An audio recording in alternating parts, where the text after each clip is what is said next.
Yo, yo, yo. What is up, fuckers? Welcome back. I'm Justin. I'm Romo. We're at Pillow Thriller. If you don't know, we cover all things horror. And today we have a special guest, Chandler Burchfield. What's up, everyone? How you doing? Today we're not actually going to be covering a horror movie. Chandler goes on ghost hunts. So today we're going to be asking him a bunch of questions about that, how it happens, all kinds of shit.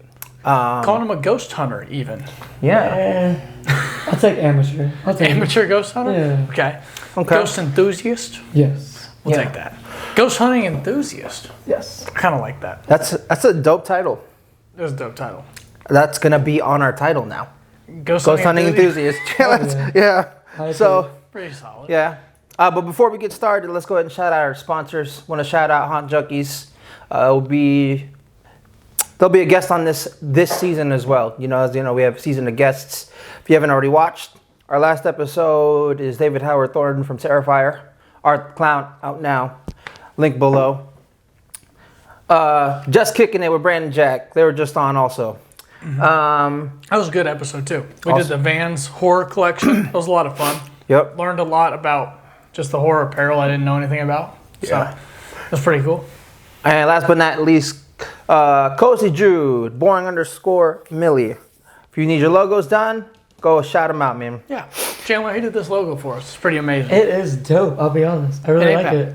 We like two. I like it the looks green. better in person. It does. Oh, yeah. It does look good in person. It's nice and big, nice and large. That's what she said. It'd be like that. Lob. Hey. Lob. Yeah. Okay. Oh, the lob. Chandler, I know you haven't been on before, but what we do at the beginning of every episode is we chug a beer.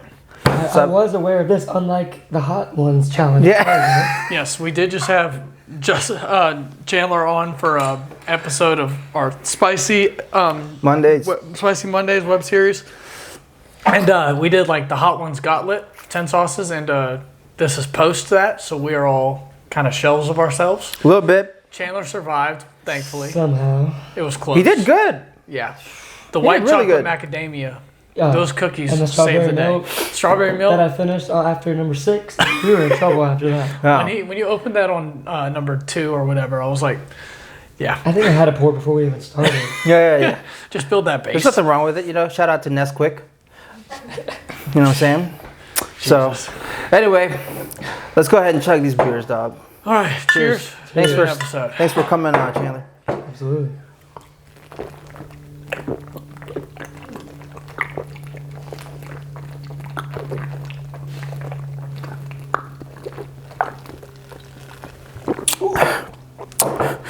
That's cold as fuck. Yeah, Justin does this thing where he puts them in the freezer. I didn't this time, though. That was awesome. Yeah. That was dope. I hope all of you that are only listening on audio weren't ready for that. Yeah. They always say, Chandler, the best is like listening to our audio and just hearing us chug beer. So Yeah. I'm sure it's just like you just have to sit through 5 seconds. As a listener of your podcast, that's one of my favorite parts. Oh, it's just we're just chugging? Yeah. Yeah. Where it's like silence? Hannah thinks it's weird. It's not silence. You would literally hear us like, excuse me. That was kind of lame compared to Chandler's. It was really lame compared to his. Yeah. That stinks. I used to start my... It smells like hot sauce. Yeah. That joke stank. Yeah. Terrible. Oh, yeeks. Oh, I got my so. sipper now. So.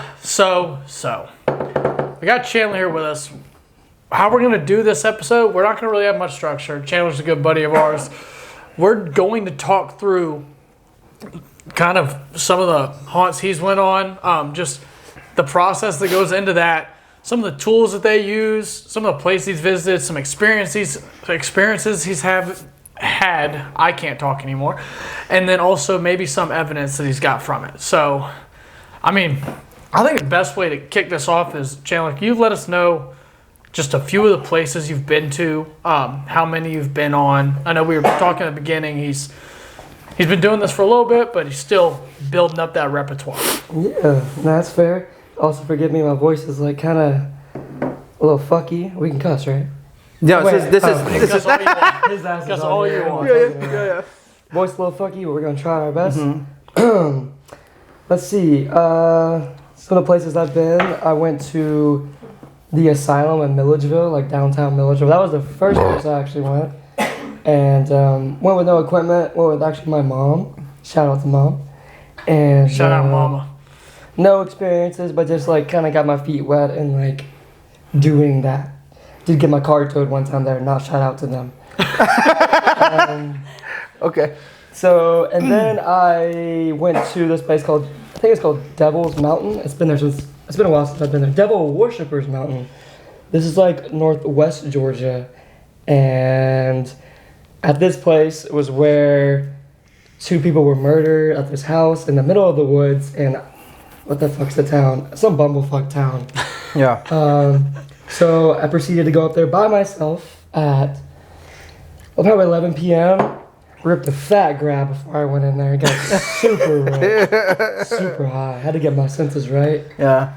I had to And get in touch with everything. literally Yeah. Blair Witch Project like setup, like scene. Like you had to walk down this road, and the directions to get there were just only through this website. And it was like, once you hit a rock, turn left, go around this fucking pond. All right. Anyways, found it, and had a kind of a weird experience there. I'm sorry. No, keep It's it the going. beer. It's the beer. It's all good. And the hot wings. Oh yeah, the hot one. So this is. There's like it seems like high schoolers like to party there now, and there was like some beer cans that were in the vicinity, like the main. This place is like dilapidated. And it was a mansion in like the 80s. This male couple got murdered there and robbed. And also their dogs were murdered there. Jeez. Yeah, and the bodies are supposedly like somewhere in the vicinity. I went there, by myself because that's natural.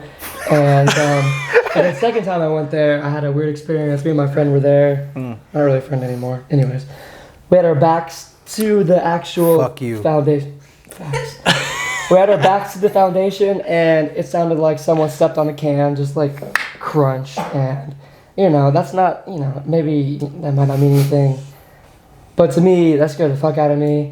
And I like immediately turned around and went into the foundation. Nothing there, of course. Nothing other than some chills, but it was also freezing. So yeah, that was kind of like a weird thing that kind of started me wanting to do the things. Yeah, so was it going on like these haunts, like getting your feet wet, that really got you into it, or what like made you want to get into doing that stuff? Yeah, like how'd you even get started? What made you want to go to that in the first place? Like, your first if one you ask ever. me, if someone's like, "Yo, you trying to go to Devil Worshippers Hill or whatever?" I'm like, "No, thank you." Oh, Good. hell no! I know he was like, "Hey, you." I was texting him the other day, or like about a month or so ago. Joey from Containment, his haunt is actually haunted.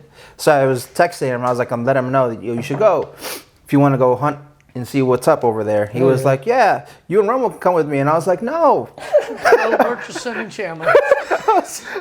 I would go, honestly. I would go. I'm all about, I would do those. When Justin got me was when he was like, you want to do a Ouija board on the pod? I was like, no. I think I'd rather do that than like hunt for ghosts. Do you have a Ouija? I don't, but I could buy one. Well, it's not tonight, though. Well, y'all have fun. I would have done those. Y'all would have been. It would have been a great episode without me. It would have been a great episode Fair without me. enough. Okay. But, But yeah. So what got you into it? Yeah.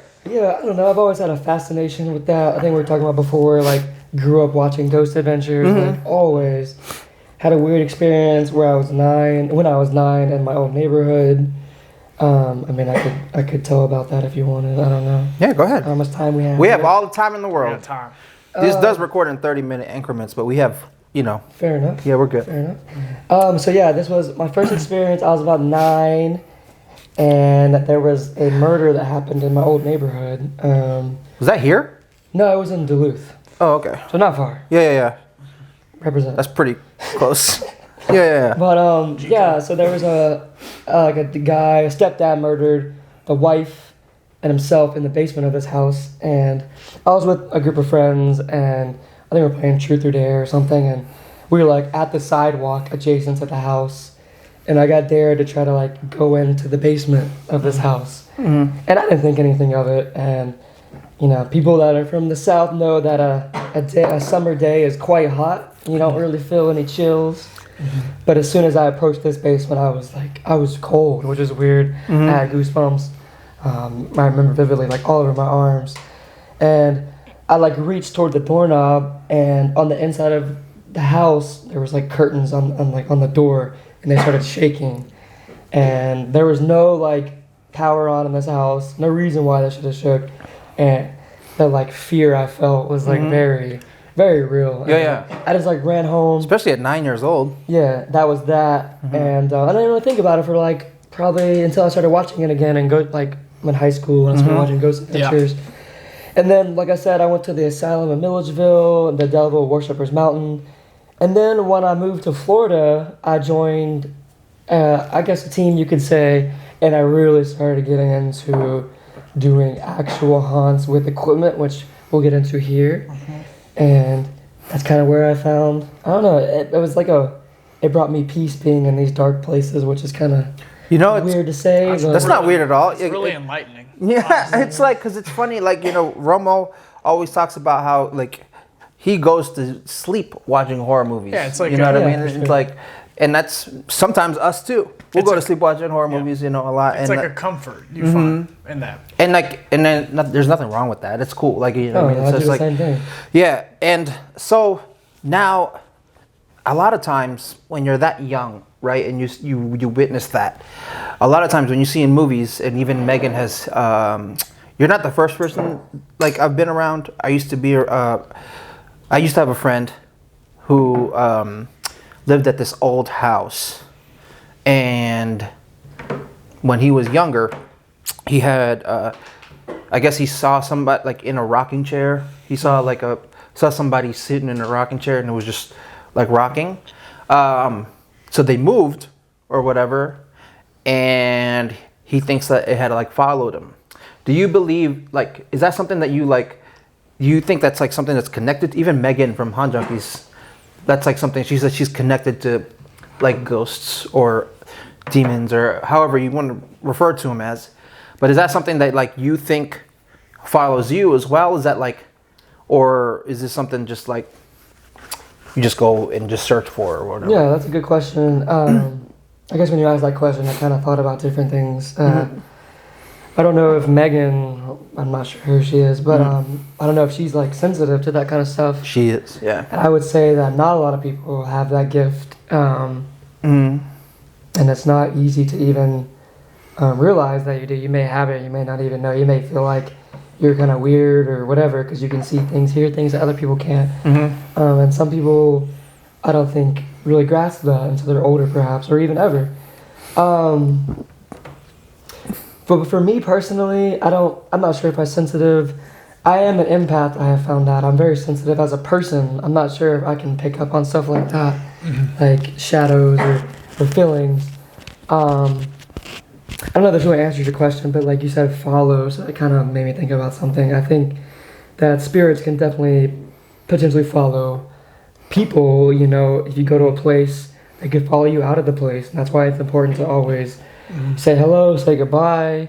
You don't want to ever assume that a spirit, Yeah. so according to normal. It blows my mind because you hear stories about stuff like that spirits become attached to certain things. You also hear about residual hauntings where it's more of a place and time that's just happening over and over again. Like if you walk into a theater and they're like, hey, we always see ghosts walking across and they kind of come to the center stage because they died at this, and this was their theater place. Like you get residual haunts like that. Like I'm sure you've been on haunts where that was one of the cases of some of the sightings and stuff, and all that stuff's so fascinating because like that's where you're going to set up shop, like sometimes in those places. Yeah, absolutely. Do you think that it's also like spirits are like find objects sentimental almost, right? So it's like, so when Joey from Containment, the guy I was telling you about for the haunted house, he had bought the containments, like the containers from, I think Alabama, if I remember. I don't remember. Don't quote me on that, but I think it's like he bought it from Alabama, brought it to Georgia, and it used to be a Satan, like a Satanist house, or something like that. And that's when they think that it followed them because I don't know if it's because of objects or like. Or it might have been in the house. They transported the house. So to answer your question, I think, and I'm no expert. I'm gonna go ahead and disclaim that. That's why we said I'm an enthusiast. I do have a kind of a passion, you would say, for it. Resident expert. Resident expert. I'll take that. Yeah. I think another spirits, good tagline. Spirits, or whatever you may want to call it, can attach to a person, a place, an object. So in that case, I think maybe it was attached to the house. And I don't know the history of where that house was originally, but that's something that was worth potentially researching. I know a lot of native or indigenous places have a lot of, can stir up a lot of that stuff, or just have that kind of like, I'm not sure exactly how that works, just naturally just like in the environment, if you will. Yeah. Which is like next level stuff I'm not really too sure about. So yeah, I think that spirits or whatever can attach to the things that I mentioned, and knock on wood, I don't think I've experienced anything like that. So I try not to be. Have you ever seen the show Ghost Adventure? Zach gets a little crazy. Zach is like, the man. He'll be. That dude, yeah, he also, if you've seen The Demon House, Yeah. on Netflix, he actually has like permanent eye damage because he, had a little experience, get a little. Wait, what? He got like permanently damaged because he potentially saw like a demonic figure / maybe even like the devil. I don't know He exactly. puts himself in spots. Yeah, and I'm not trying to do that. I guess I brought that up because he was known to provoke things, locations. Yeah. I have maybe He done does things like, that a lot. I maybe have done that like out of frustration, but never like Like just to no. push. Because I don't know that this whole like thing is way above something we can understand. More so if you saw signs of something that you almost felt unwelcome, you'd probably more be. And you were alluding to it a little bit where you're saying like you always, when you're leaving a place like that, you're gonna do your X's and Y's that you need to do to either make it so the ghost knows like, hey, like I'm just here, just observing, like being respectful and everything like that. Yeah. So that makes sense because you're right. In Ghost Adventures, he does provoke. Yeah. Like he's like calling this shit out. Like, But yeah, he'll do it like just because obviously it's for a show too. I was And gonna it's say, like we were talking about before the episode, and I've heard from people like the group I joined in Florida. They're actually, they're legit. There's no like, they publish on Facebook, stuff like that. So there is some kind of publicity. No, not gonna lie. But a lot of their funding is for cancer. So, I support that cause, and they kind of they didn't allude. They straight up said that shows like that. yeah. They pick the best evidence because those shows, they're there for days. Yeah. To get like maybe an hour's worth of Yeah, it gets evidence. chopped down. Yeah. And it takes days to look through the evidence. Like it's a very tedious process. But yeah, that show picks the best ones, kind of lines it up. That's might not necessarily line up to the timeline that they present on the show, but they kind of show. You think it's happening the best all of the just the best. night that they went. And shit Yeah, like that. and reality, it probably didn't. I don't know how long they went to these specific locations, but it can be fabricated, perhaps. Yeah, it's funny because like I think the last episode I saw, so me and Hannah we went on vacation to Savannah, Oh, nice. and we went to this real haunted. we went to this tour or whatever, and the tour lady was telling us this was on Ghost Adventures. Obviously, you're gonna say that so that people could buy more tickets to the tour or whatever. We went and watched the right after we went to our hotel room and watched the Ghost Adventures episode. Gotcha. But like regardless of the fact, the things that you see on TV, a lot are fabricated. So in that instance, what can you say in your experience is fabricated and isn't, and like That what? shit went off. I don't know why. I was on it like this. Okay. Yeah. We have a Thank God. device. over here. Yeah. Justin's Devices. house may or may not have a spirit, so we have an EMF Yeah. smoke detector over here. It's blinking when Justin's messing with it and stuff. I'm not- Earlier, I didn't know that. Messing so with it. I was hitting the table and it was Yeah. going off, and I was like, No, there's like at least 3 spirits in it. bro, this shit. Yeah, I wanted yeah. to sell him out. Yeah. But yeah, so what do you like? How far off are TV shows compared to like? Reality. Yeah. Yeah, that's a tough question. I think for each person it's different how they experience things, how they react to things, how different it is. I mean, you know, when I went to Florida, specifically Tampa, to join this group, the equipment that we use is similar to the equipment they use on the shows, so that aspect is similar. The techniques are similar. But I really am not sure. It really depends on the person and how they perceive what's happening. Like for me, it's kind of hard in general for me to kind of close my mind, and you have to really be able to like clear your mind to even like get in this mindset to perhaps communicate, see, detect any of spirits or anything. And there was actually one event that I, you know, kind of went to and experienced something that I like kind of set me on a path to like really want to do it, and I'll go ahead and talk about it. Dive into it. It was one of the first things that, because I went down to Florida for grad school, shout out USF, and go Bulls. I don't know, I was going through some things in life and, you know, wasn't really too happy with things with myself, and I went to an energy healing ceremony. One of my friends was an astrologist and a psychic medium. She hosted this event, and I kind of experienced some things that I hadn't really experienced before. Just like the energy in this event is just like super intense. I don't know how else to describe it. You kind of feel like you're just like on edge the entire time. Like, I don't know, like goosebumps perhaps. But I remember I was sitting by this bonfire, and like clear, like, so like, you know, as your wife or husband or friend, whatever, you might feel someone standing behind you like very clearly. I felt that, and I turned around, nothing was there, and come to find out, you know, there was 2 psychic mediums there, but one was like, I guess better, if you will, of the 2. And she later told me that she detected and saw a ancestral Native American spirit standing behind me roughly about the same time I felt the sensation. So when that happened, you know, I kind of went, I don't even think I connected that until I went home that night, and just like, I couldn't go to sleep that night, needless to say.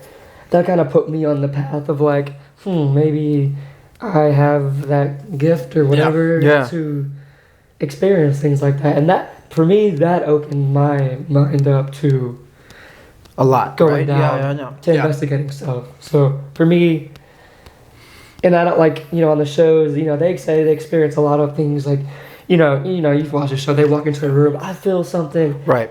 But who knows if that's really real? Yeah, because you're just, you could just say that, just to say that. You're not there, it's a show, but I do believe a lot of the things they say is true. I think most of them on that show are sensitive, perhaps. So validity is probably good for a lot of that. But I think it just depends on the person and where they go. So how often do you do this now? Not as much since the semester started back, trying to get my thesis right now. Fuck. Yeah. But during the summer I was doing it probably once or twice a month. Okay. Going to different locations around the west central Florida area, like some old plantation houses, some old theaters. And just that's kind of some of the places that I started going to. Okay. Yeah.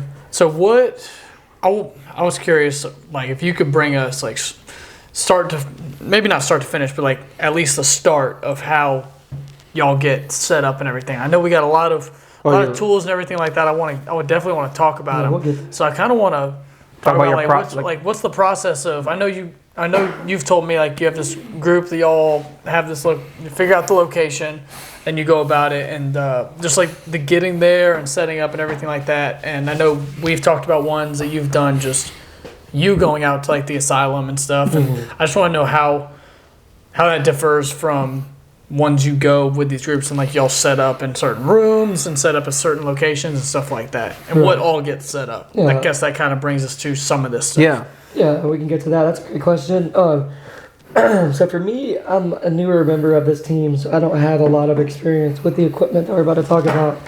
But they would go in an hour, 2 hours, 3 hours before and set up all the equipment and the rooms or the areas that they thought were most susceptible to spirits interacting with humans or whatever, any kind of communication. So if I've never been to a certain place, we'll each get a couple of pieces of equipment for ourselves, and then they'll give like a brief history of the place, because that's incredibly crucial to understand the history of the specific location. Otherwise, you're just wandering around. Right, and you might not know exactly what you're experiencing, what you're looking for, things like that. So they'll give a history of the background and the history of the haunts, if you will, of the location. Also, the rooms that are, may have the most activity. So then we'll do like a tour of the place itself, and we'll go to like the different areas, the different rooms. And that's kind of when I'll kind of, in my head, have it where I want to go later, because typically I break off from the group, or maybe I have one friend that will break off, and me and her will go together, and kind of, it helps when you work with like a person to kind of communicate. You can kind of feed off each other's energies. So yeah, get there. Like the equipment's already set up, to be honest. I don't do anything a part of that. Like the big equipment. That's cool with a group setting though, being able to have all that already set up for you.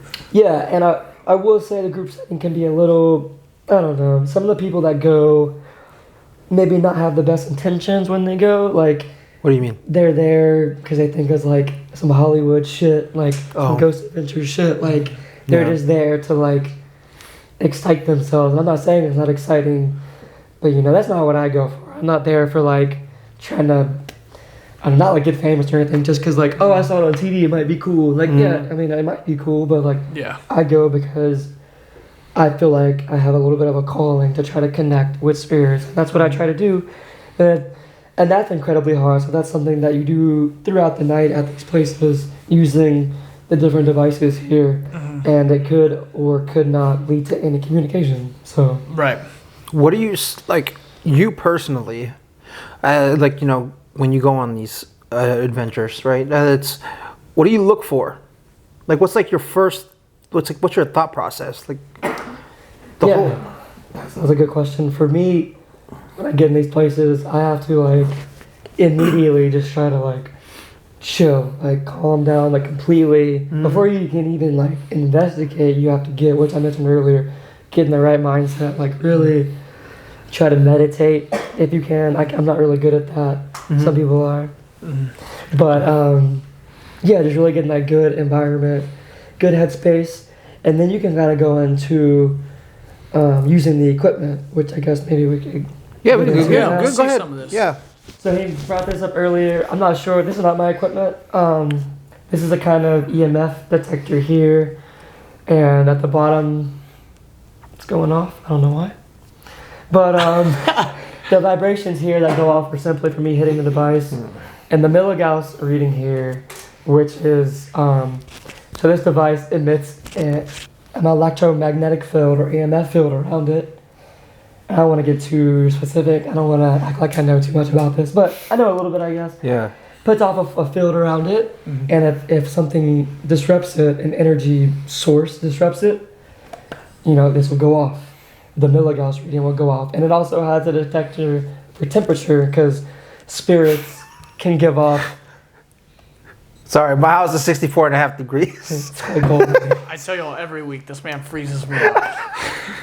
Every week. I got the heater on right now too, so like.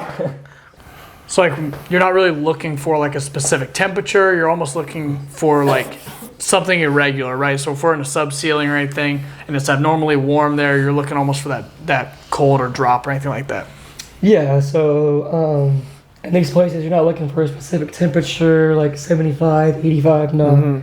You just want to get a base reading. Like if we were we're not investigating this house, we might later.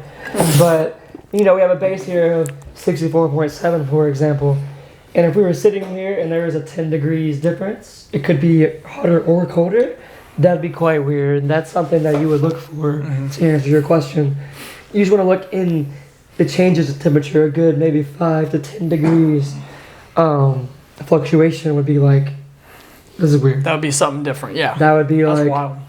That would be a time to whip out other equipment at that point. Yeah. Which we have here. And then there's the meter on there also, though, that basically, like, if something disrupts that field, that goes off. Yeah, like the milligauss here. If it gets close to it. Yeah. Yeah. Okay. The electromagnetic field gets disrupted in any way. Yeah. Go off. So yeah, we also have basic kind of digital recorder here, and this picks up on things that the human ear wouldn't normally be able to hear, higher frequencies. Damn. That voice getting I'm not going through puberty, I swear to fucking God. Anyways, picks up on EVPs potentially. You know. You have anything on there? I do not. This is not mine. I mean, okay. I do have on my phone an EVP recording, which we'll get to. We can play. Okay, yeah, hell We'll get to in a little bit. That's dope. I wanted to show the speaker box here, which I'll play for a little I bit. honestly thought that was just like a speaker out there. Yeah, what it, okay. It is. It's just a normal like Bluetooth speaker. Uh-huh. And then this is just a radio scanner.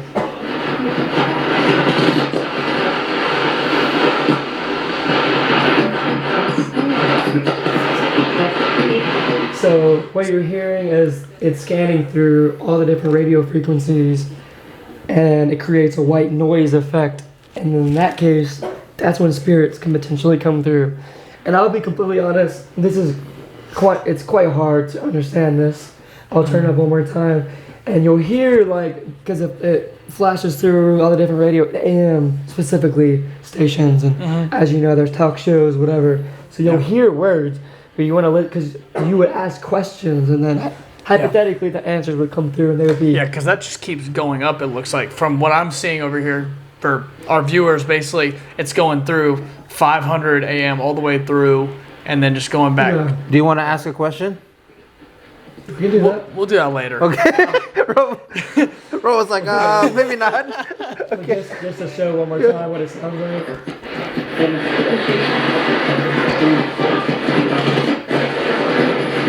That's the shit you hear in movies all the time. Not gonna lie, that shit gets creepy when you're I was gonna say that's scary. We have creepy. our Conjuring episode, and it's almost like it's not Very white similar. noise frequency, but it's very muffled and it's very dark sounding. So, and I've seen we were talking a little bit about those Ghost Adventure shows and everything before.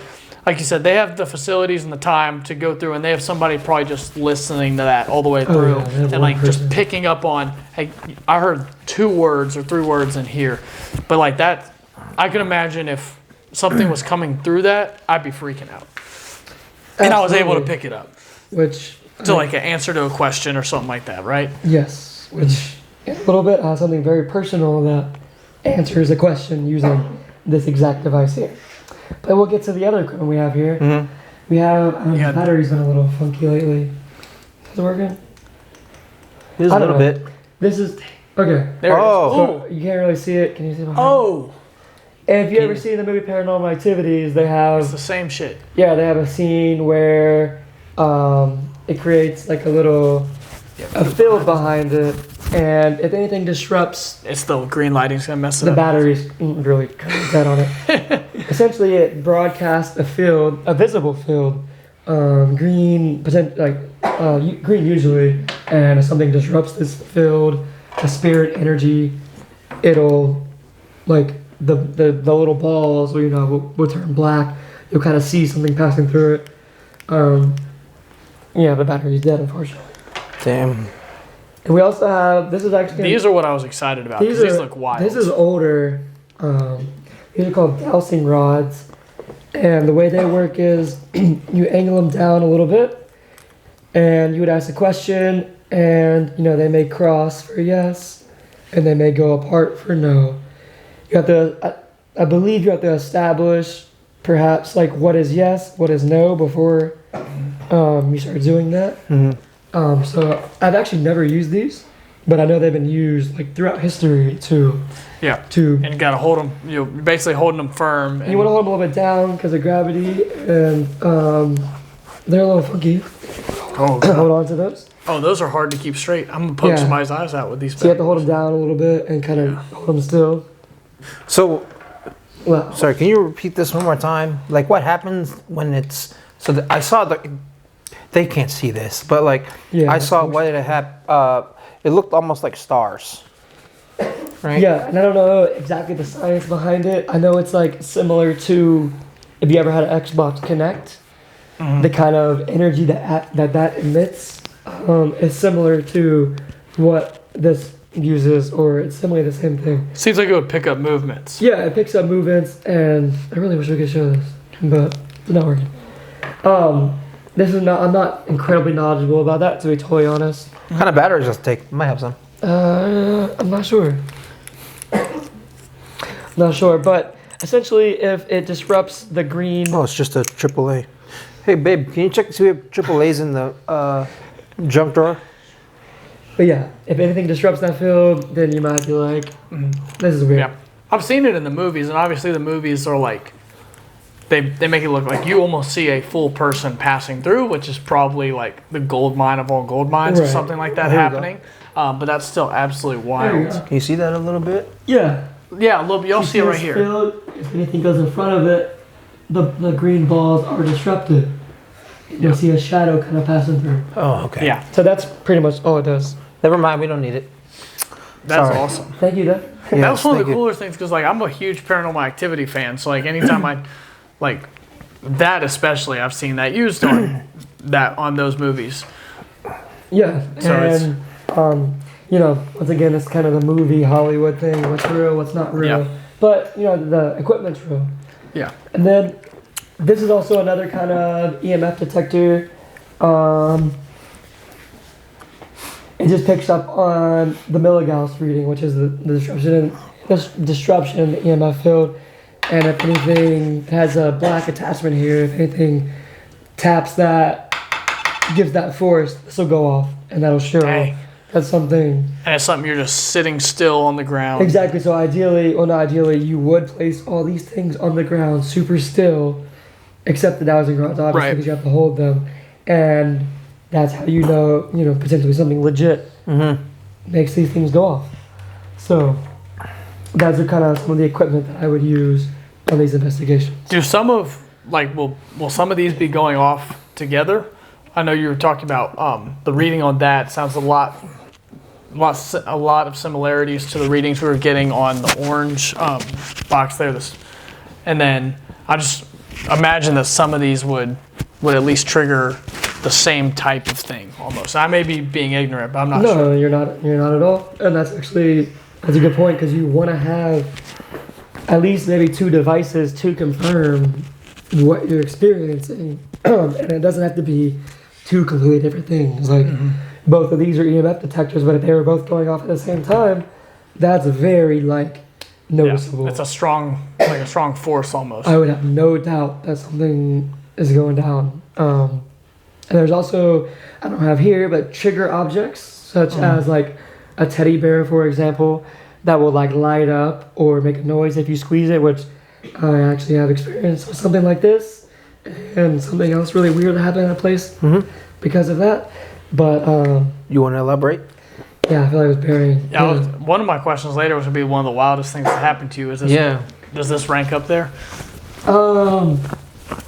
Not necessarily. So, one of the things, I guess earlier I mentioned that I kind of figured out I'm an empath or I can pick up on energies. I don't know. Which I have noticed before. I'd like walk in a room and if someone's like pissed off or angry or mean, or not mean, but just like not in a good place, I'll pick up on that shit and just like, Bad energy. yeah, just bad Yeah. energy, good energy. Maybe, maybe more people can than I know, but I get that too. I've recently figured out that I can definitely do that.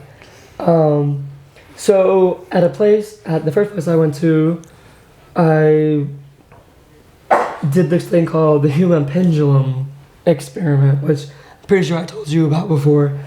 It's where essentially you allow your body to be a vessel for spirits to communicate. And I've done this personally several times at different places. And at the first investigation I went on was actually like a 2-parter. It was at this old Victorian house where there's been 2 or 3 people died there, and there was also an associated railroad depot that's now out of commission. That's a museum, all in this town of Brooksville. If you're wondering, people, May Stringer House is what I'm referring to in Brooksville, Florida, and the railroad depot, I think it's just the Brooksville Railroad Depot. But apparently there was like a murder across the street and at the railroad depot, and there's like numerous spirits at this depot. And so this was the first time I ever went on a legit investigation. I had no expectations. Didn't really know that I was super empathetic at that point, and I volunteered to be the pendulum, and the way that works is you you stand in the middle of a circle, and you have 4 people standing on all your directions, like both front, back, side, side. Like I said, allowing yourself to be a vessel for spirits to answer questions. You'll have one person, or no, you can have multiple people asking questions. I kind of find it better when like there's maybe one person kind of leading the charge on the question, maybe the more experienced person, but it doesn't always have to be that. So you have to ask yes or no questions, but prior to that, you have to really, which I mentioned several times, you have to really like close your mind, like super, super, just like meditate if you can. For me, that's hard to do, but like I just really try to just like put my head on like a beach, like far away, just like nowhere near where we are, just like just I'm on that beach, and that's all I'm thinking about, and I'm just like chilling in that mindset. And then prior to the questions being asked, you have to establish a yes or no direction to the answer to these questions. So you have to relax, get in that mindset. You can't start until you get relaxed. You can't do anything. So I'll start off like, can you make known your yes direction? And if all goes well, your body will sway in a direction, front, back, or side to side. And it doesn't have to be like front is yes, back is no. It can be fronts yes, sides no. You know what I'm saying? Yeah, it like could be backs whatever. no, left sides yes. It can be whatever. You establish this right away.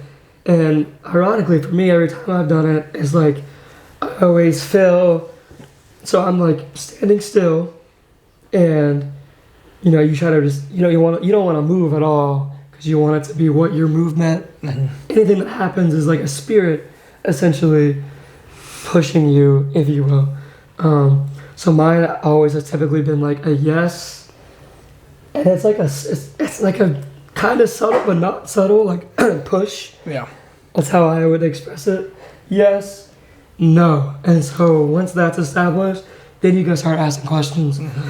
So back to the railroad depot, there was someone that went before me that was the pendulum, and I wasn't asking questions. I remember I was kind of just chilling, taking it in. I didn't really know the validity of what was happening, because it's kind of like a weird thing, and I'm like, what the fuck, these people are moving back and forth, they could just be doing it themselves.